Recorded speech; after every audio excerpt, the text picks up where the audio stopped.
Notes at the end of Anonymity Suite. Notes. Autolycus. Though I am not naturally honest, I am so sometimes by chance. Let me pocket up my peddler's excrement. Takes off his false beard and steps forth. How now, rustics? Whither are you bound? The Winter's Tale. Dedication. The quotation is from Dr. Johnson's preface to his 1765 edition of the plays of Shakespeare, quoted by Sir Arthur Quiller Couch in the introduction to his edition of The Tempest. London, Cambridge University Press, 1921. Mooncat. This piece was composed of whatever seemed salvageable from an earlier and much different Mooncat, with lines from the doubly annulled Damsels in Distress, which appeared in the Malahat Review, 88, Fall, 1989. Pictograms by Starlight. In stations in New Zealand, eager people form long queues to buy and wolf down cold, soggy asparagus sandwiches. A certain astrologer claims the author has retrograde planets governing his attitudes towards postmodern travel. Number. Bogey and Bacall appeared together in To Have and to Have Not, The Big Sleep, Key Largo, and Dark Passage. Myra Siegel is the sister of Sandy Siegel, see Proper Studies. The source of the data on the red giant Mira has been lost. Sandra Rabinich gave birth to Gabriel David Sagman on December the 24th, 1991. J.E.H. MacDonald's annual trips to the Rockies are described in Paul Duval's Tangled Gardens, Scarborough, Ontario, Prentice Hall, 1978. Sakito Kissen composed the Sandoke, the identity of relative and absolute. He appears in Peter Matheson's Nine-Headed Dragon River, Boston, Shambhala, 1985. Thanks to Dennis Lee and Susan Purley for the gift of the book. Suva Market.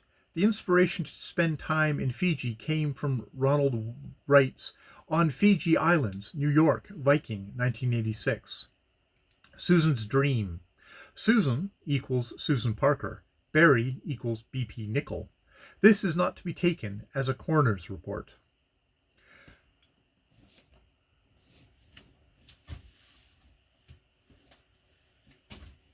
Such a twerp. And yes, my Havanese is doing stuff. A sentimental ambiguity or two. The line from the 14th Dalai Lama, Tenzin Gyatso, appears in his commentary in Essence of Refined Gold by Sonam Gyatso, the third Dalai Lama, translated and edited by Glenn H. Mullen, Ithaca, New York, Snow Lion, 1982.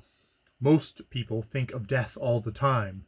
According to a recent poll conducted by the League of Canadian Poets, 63% of Ontario residents fit into this category.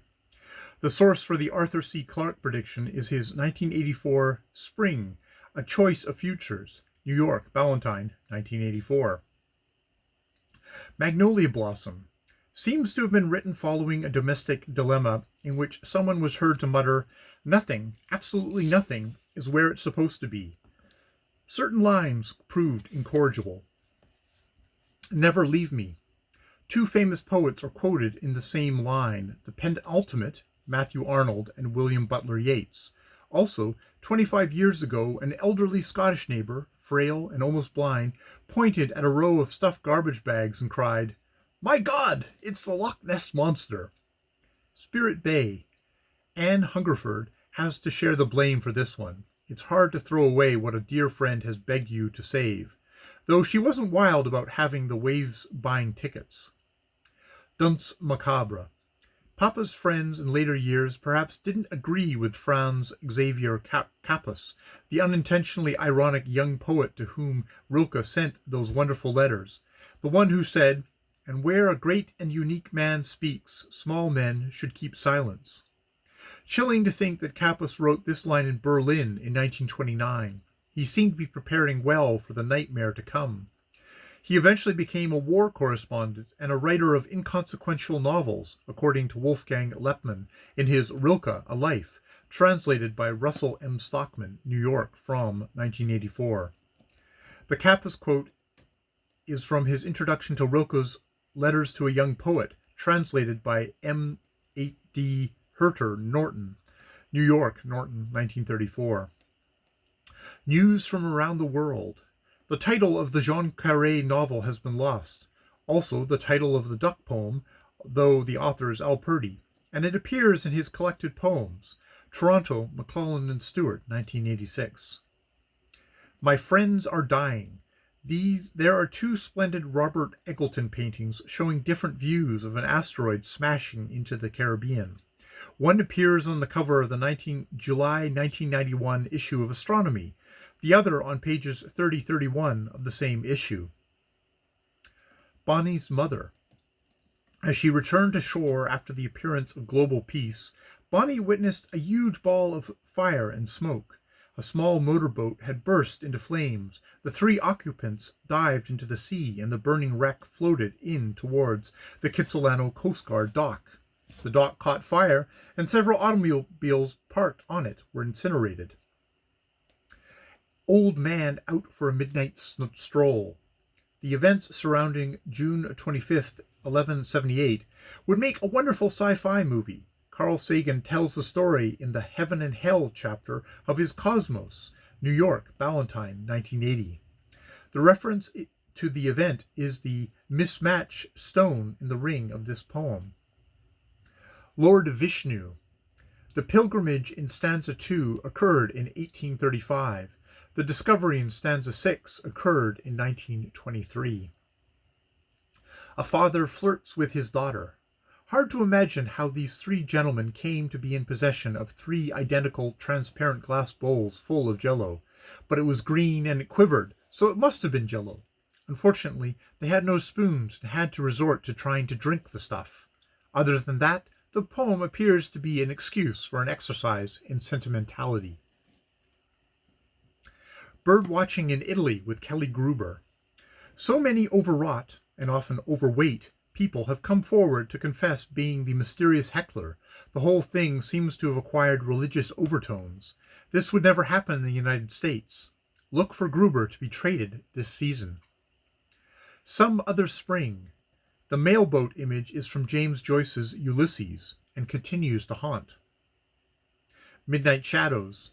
The historical data herein comes from fireside conversations on cold winter nights in the Slocum Valley rather than from serious research. Sliding into the Sun. Our passions aren't powerful enough to be interesting. In 1980, 20% of adult males in southern Ontario pronounced the word interesting with two stresses rather than one. In 1990, the percentage had dropped to 10. In the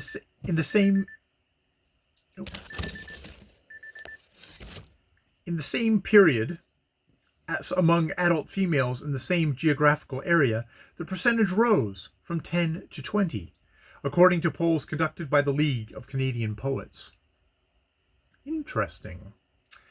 Still life with fruit. The eclipse took place on August 16, 1989, and the cabin was located near Keene, Ontario, on the left bank of the Indian River. A description of a very different, much more emotional lunar eclipse, as viewed from the Chaco Canyon on December the 30th, 1982, appears in my Canadian Sunset. Yaquanda Blues. The John W. McDermott quote is from his How to Get Lost and Found in Fiji, Honolulu, Waikiki, 1981. Gold. With apologies to Hilda Doolittle's End to Torment, New York, New Directions, 1979. The brighter the light, the darker the shadow. A comment made by C.G. Jung during an interview conducted by Emil A. Fisher entitled On Creative Achievement, which appeared in C.G. Jung's Speaking, edited by McGuire and Hull, Princeton University Press, 1977. Advice to a Morning in June. The older boy drills a hole in the side of the pinball machine, not his head. Erection, office tower. Gasoline. Danny later borrowed $20 from everyone in the building and hasn't been heard from since. Kalamazoo, The Big Picture. Apologies to Paul Zwig's Walt Whitman, New York, Basic Books, 1984. Proper studies. When Shakespeare presses his characters into talking about flowers, they often reveal, unlike here, what they think of themselves. In The Winter's Tale, the dim but sweetly beautiful Perdita, whose lusty innocence conspires with her corny wisdom to keep Flores in a state of high romance, refers to violets as being dim, but sweeter than the lids of Juno's eyes. Cordelia and Poor Tom. The nasty reversal at the end of King Lear is one of the that many, including the nasty reversal at the end of King Lear is one that many, including Dr. Johnson, find intolerable. In 1681, the tender-hearted nnymty overcame the problem by publishing a version in which the ending is a happy one. Cordelia survives and marries saintly Edgar, aka Poor Tom. The Death of Mozart, written while listening to Public Enemy on December the 5th, 1991, the 200th anniversary of Mozart's death. Last Call at Hernando's. The line about cashing stolen bonds was contributed by an anonymous woman one day in 1972 on a bus heading out of Kingston, Ontario. The woman had just been released from prison. The rest is fabrication. The Story of Mike. The distillery in Watertown, Ontario, would be known as Waterdown Whiskey. When I Am Dead. Earlier attempt to do something with Hardy's fascinating poem of decrepitude and self-pity appeared in my Intense Pleasure 20 years ago. The Iguana Within. Written after a friend's pet iguana made a sudden dash for the open window during a passionate telephone conversation about John Donne. Potter's story actually started, "We're all getting older, faster," and dealt with the special real estate needs of early retirees with lots of money. And that is the end of Anonymity Suite by David McFadden. All apologies to David McFadden fans out there for all the butchering I did, especially of that last poem, The End of Me, after Andrew Marvell, which I just had to read as lisping, even though that probably is just a printer's thing and not an actual thing. McFadden is a national treasure. Brian Fawcett. The arcs of his imaginative flights illuminate whole arcs for the soul, places you can enter, come in out of the rain, the storms, and claim as your own. B.P. Nickel, The Brick Reader. Invented miniature universes are juxtaposed with the realities of quotidian life. Just as a joint on a finger can articulate a gesture or a chord on a gypsy guitar, so McFadden's poems articulate a desire to link inner and outer worlds. Carl Jurgens, Essays on Canadian Writing. David McFadden has published over 20 books of poetry and prose. His previous poetry collection was Gypsy Guitar. His most recent prose works are Canadian Sunset and A Trip Around Lake Ontario. He lived in Toronto and has passed away since. But yeah, Anonymity Suite. I really enjoyed reading that out loud. And he's just such... Yeah, I'm not going to launch into a review here. It was a joy to read out loud. More videos later.